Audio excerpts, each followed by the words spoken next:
So I just attached this last piece towards the rear of the boat, the fourth rope of final planking, and it was challenging because of the curvature of the hull back here.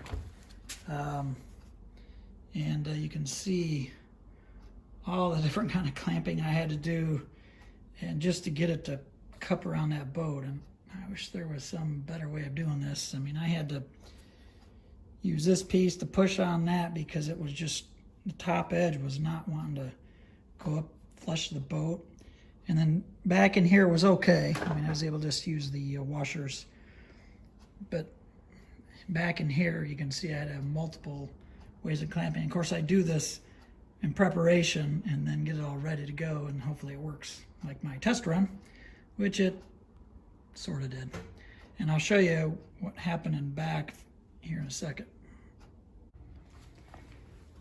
So now I'm looking kind of from the back, and you're not really going to be able to see it a whole lot, I guess, but I had more cracking happen.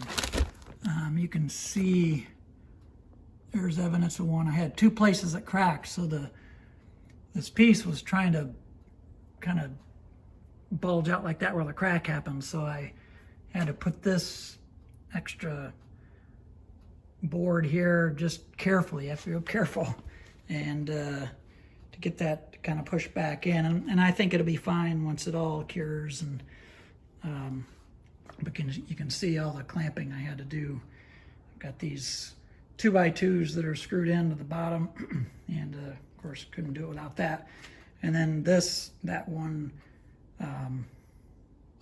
thing that's actually used for a sliding glass door to push in that one piece. So I'm not sure what I'm going to do on the other side because I don't have anything to push up against. And but this is why I use the silver tip the slow cure epoxy to give me time to encapsulate the boat, put epoxy, thicken epoxy on, and get all my clamping in place. And because it took a while. This was probably the hardest piece so far that I've had, and it was tricky. So I hope the other side goes a little better.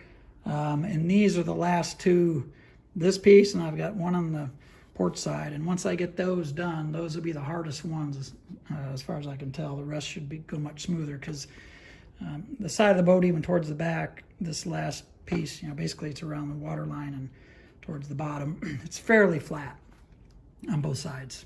So hopefully it'll go a little better on the other side.